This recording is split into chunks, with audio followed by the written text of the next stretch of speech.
Hello students, let's begin our new topic which is named as molecular spectroscopy.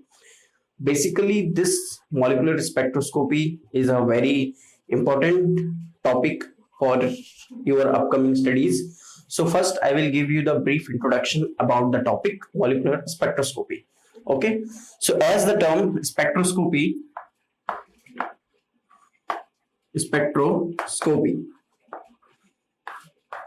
ठीक है, which means if we divide this term spectroscopy in two segments, it will bring us one is spectra, which is termed as light, which we can say light, and spectroscopy, which we can say analysis, जिसको हम क्या कह सकते हैं, analysis भी कह सकते हैं. Means in the whole first I will describe you what is a spectroscopy, then we will convert it into molecular spectroscopy.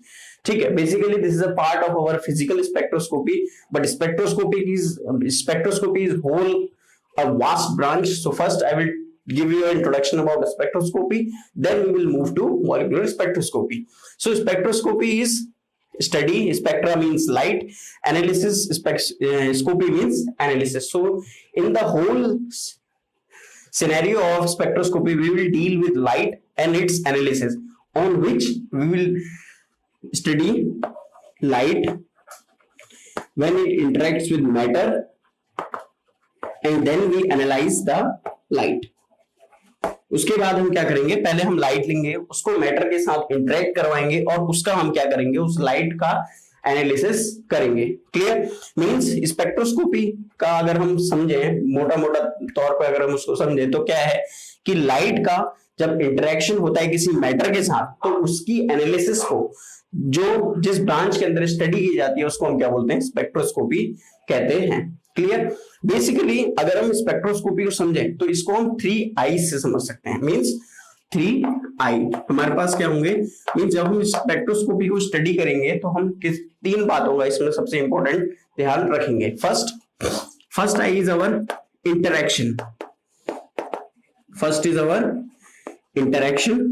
Interaction का मतलब क्या है कि जो आने वाली लाइट किसी मैटर पे पड़ रही है, जो आने वाली लाइट किसी मैटर पे पड़ रही है, वो उसके साथ कैसे इंटरेक्ट हो रही है, वो उसके साथ कैसे क्या कर रही है, इंटरेक्ट कर रही है. Second thing is our incident of light. Incident of light, incident of light से कहने का मतलब वो किस एंगल पे इंसिडेंट हो रही है, या वो किस इंटेंसिटी की इंटेंस हो रही है, या उसकी फ्रीक्वेंसी क्या है. Means the intensity of light we will discuss in means incident of light, by which intensity, by which angle, this will in term a second eye which is known as incident. Our third eye is interpretation. Interpretation of light. Interpretation of light means analysis of light. Means it is transmitted, it is absorbed, it is emitted. Means what is the how matter reacted with the light. ठीक है, तो इतनी सारी बातें हमने करी. Light का analysis करेंगे मैटर के साथ, इंटरप्रिटेशन होगा, उसका इंसिडेंट कैसे है, उसका इंटरेक्शन कैसे है मैटर के साथ. ठीक है, ये 3 बातों का हमें ध्यान रखेंगे. ठीक है, तो अब उससे पहले हम लाइट की जब इतनी सारी चर्चाएं कर रहे हैं तो पहले ये समझ लेते कि व्हाट इज लाइट. ठीक है, तो लाइट का बेसिकली जो मीनिंग है, लाइट जो हम पढ़ते हैं, लाइट मींस जो हमारे पास नेचुरल सोर्स ऑफ लाइट है वो क्या है, हमारे पास सन है. वो क्या है, हमारे पास सन है. और सन से जो लाइट निकल के आती है वो किस फॉर्म में आती है, इलेक्ट्रोमैग्नेटिक वेव्स के फॉर्म में निकलती है. जिसको हम इलेक्ट्रोमैग्नेटिक ईएमआर भी बोलते हैं, इलेक्ट्रोमैग्नेटिक रेडिएशन भी बोलते हैं. इलेक्ट्रोमैग्नेटिक रेडिएशन के तौर पे हमारे पास ये निकल के आती है. और आपको पता होगा कि इलेक्ट्रोमैग्नेटिक जो रेडिएशन होते हैं उनको किसी मीडियम की रिक्वायरमेंट नहीं होती, किसके लिए, ट्रैवल करने के लिए.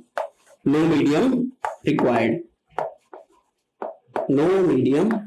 To travel. कोई मीडियम इसको ट्रैवल करने की, मतलब कोई मीडियम इसको नहीं चाहिए ट्रैवल करने के लिए.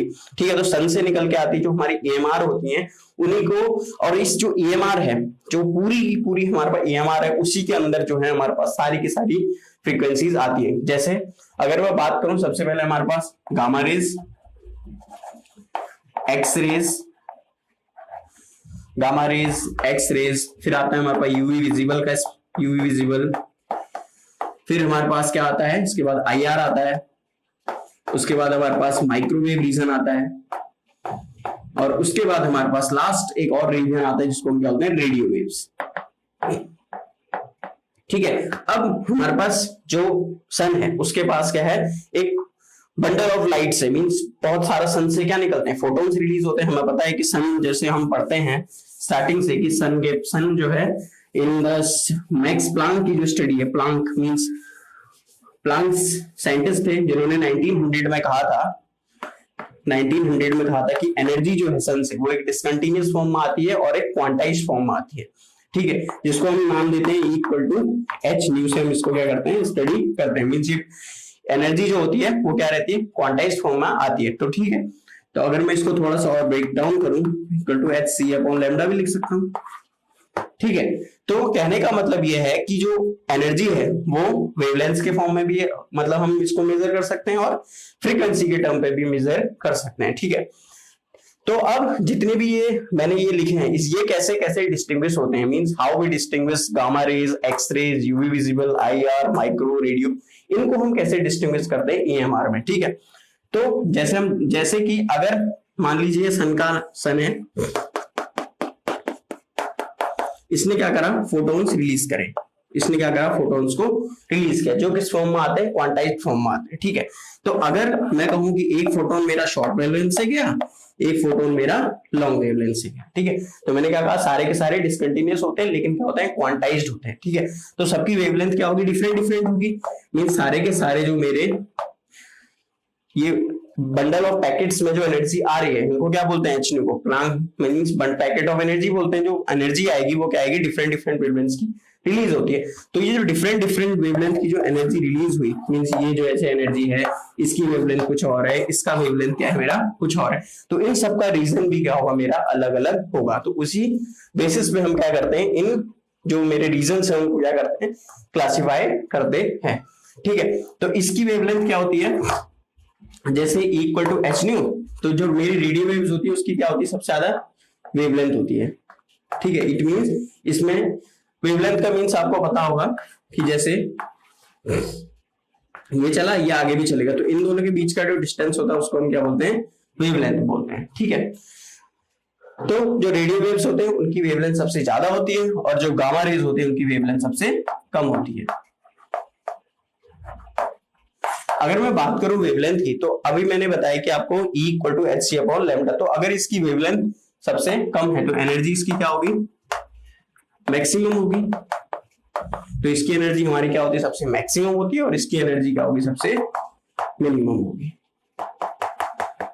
ठीक है, ये तो हमारी थी एक नॉर्मल सी बात जिसको हमने क्या करा, लाइट के टर्म में स्टडी किया। एक बेसिक सा इंट्रोडक्शन था, वैसे इससे ज्यादा हो सकता है, लेकिन अभी जो हमारा मेन टर्म है वो स्पेक्ट्रोस्कोपी है। ठीक है, तो अभी तक हम यहां तक पढ़ लिया कि इसकी जो हमारे पास क्या है, गामा रेज है, उसकी मेरी क्या है, सबसे ज्यादा क्या है, एनर्जी है। तो अगर मेरे पास एक मॉलिक्यूल है, अब मैं मॉलिक्यूलर स्पेक्ट्रोस्कोपी में मॉलिक्यूल को इंट्रोड्यूस करवा रहा हूं। ठीक है, अगर मेरे पास कोई AB मॉलिक्यूल है, अगर मेरे पास कोई AB मॉलिक्यूल है, अगर मैं उसमें क्या करता हूं, गामा रेज को इंट्रोड्यूस करवाता हूं, तो इसकी एनर्जी क्या है, मैक्सिमम है, मींस इसकी एनर्जी बहुत ज्यादा है।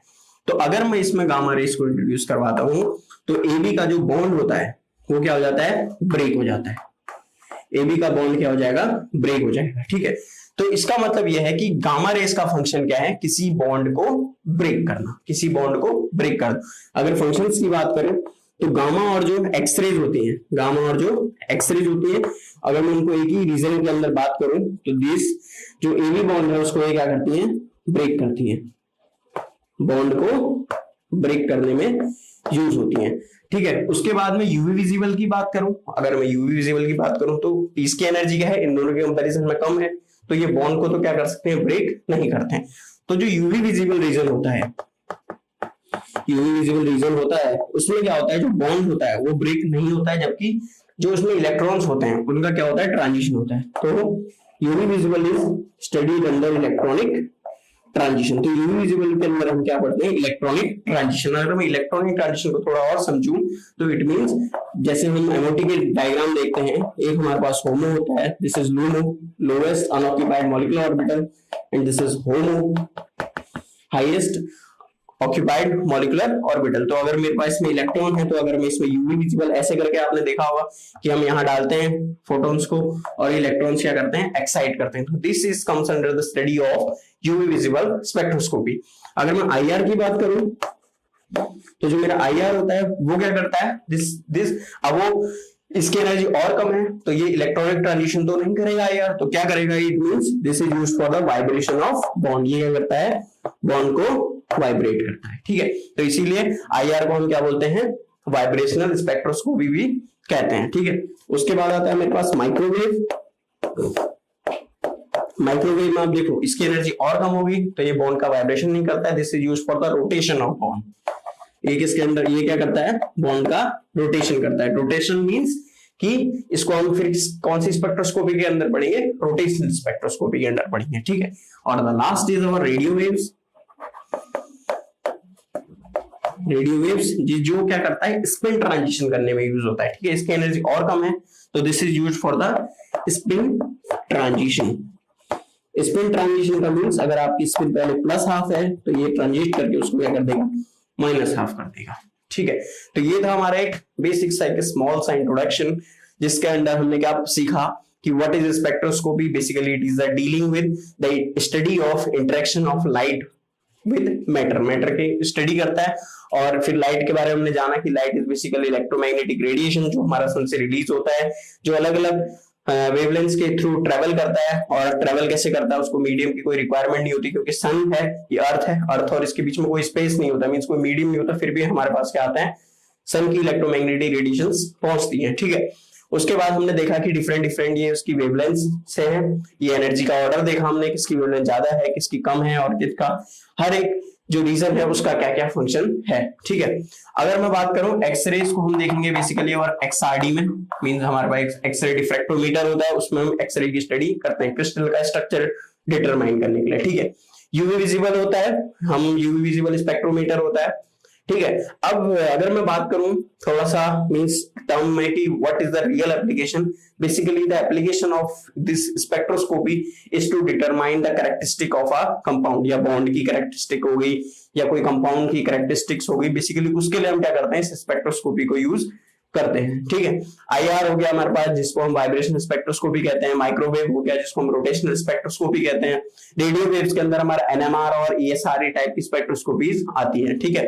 तो ये था एक छोटा सा एक इंट्रोडक्शन हमारा स्पेक्ट्रोस्कोपी के बारे में, ठीक है। अगर मैं स्पेक्ट्रोस्कोपी को थोड़ा और डीप में जाने की कोशिश करूं तो स्पेक्ट्रोस्कोपी को भी हम बेसिकली जो हमारी फिजिकल स्पेक्ट्रोस्कोपी होती है उसको भी हम दो पार्ट्स में क्लासिफाई करते हैं। वैसे तो आप क्लासिफिकेशन के इसके बहुत सारे मेथड्स हैं, ठीक है। तो मैं यहाँ पर बात करने जा रहा हूं वो है एक एब्जॉर्प्शन स्पेक्ट्रोस्कोपी और एक हमारे पास एमिशन स्पेक्ट्रोस्कोपी। एक हमारे पास आती है एब्जॉर्प्शन स्पेक्ट्रोस्कोपी और एक हमारे पास क्या आती है, एमिशन स्पेक्ट्रोस्कोपी, ठीक है। ये भी हम डिस्कस करेंगे आगे हमारे आने वाले लेक्चर्स में, ठीक है। और अगर मैं थोड़ा सा और बात करूं तो आपने एक और भी होता है स्पेक्ट्रोस्कोपी को थोड़ा सा और अच्छे से डील करते हैं, एक और मतलब इसका क्लासिफिकेशन है, उसमें आता है एक टाइम डोमेन स्पेक्ट्रोस्कोपी आती है और एक फ्रीक्वेंसी डोमेन स्पेक्ट्रोस्कोपी आती है, ठीक है। एक टाइम डोमेन हमारे पास स्पेक्ट्रोस्कोपी है, ये क्लासिफिकेशन है, ठीक है। ये बेसिकली मैं आपको थोड़ा सा बता रहा हूँ कि ऐसे ऐसे हम स्पेक्ट्रोस्कोपी को अभी आगे आने वाले लेक्चर्स में क्लासिफाई करेंगे, ठीक है।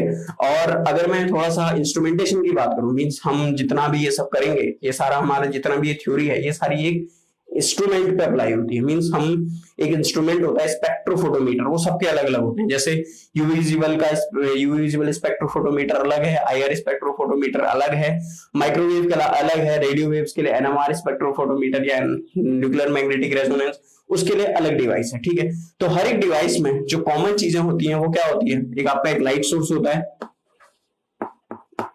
एक आपका क्या होगा, लाइट सोर्स होगा, फिर एक मॉड्यूलेटर लगा होता है आपके पास, फिर ये मींस लाइट सोर्स जो होना चाहिए वो मोनोक्रोमेटिक होना चाहिए, वो हम आने वाले लेक्चर्स में बात करेंगे। मैं बेसिकली आपको बताना चाहता हूँ कि एक लाइट सोर्स होगा जो डिफरेंट डिफरेंट वेवलेंथ्स की लाइट को एमिट करता है, फिर वो हमारे क्या है, जो हमारे पास मैटर है या जो हमारे पास कंपाउंड है उससे इंटरेक्ट करता है, फिर वो उसके इंटरेक्शन के बाद क्या होता है, उसको हम क्या करते हैं, हमारे पास एनालाइजर होता है, उसको हम उसका स्पेक्ट्रा लेते हैं। स्पेक्ट्रा जो हमारा बेसिकली आता है वो मींस ऐसे करके इसका ग्राफ आता है। अगर आपका मींस यहाँ पर हमारे पास वेवलेंथ हो सकती है, यहाँ पर हमारी वेवलेंथ होती है, यहाँ पर इंटेंसिटी होती है, ठीक। तो एनर्जी का कोई भी एनर्जी और जो हम इंटेंसिटी का पैरामीटर लेते हैं, ठीक है, तो ऐसे करके हम एक ग्राफ इसमें प्लॉट करते हैं। मींस फाइनली जो हमारे पास एक मींस अगर आप कोई भी कंपाउंड लें, उसको किसी इंस्ट्रूमेंट में रखें, इतने मींस यूवी में रखें, आईआर में रखें या रेडियो एनएमआर में रखें, तो हमारा बेसिकली काम क्या होता है, हम उसको इंस्ट्रूमेंट में पुट करते हैं और हमारे पास एक ग्राफ आता है जिससे हम इंटरप्रेट करते हैं कि हमारे पास ये कौन सा कंपाउंड है, ठीक है। तो अगले आने वाले लेक्चर्स में हम देखेंगे सबसे पहले थोड़ा सा इसका introduction of rotational spectroscopy. Okay guys, thank you.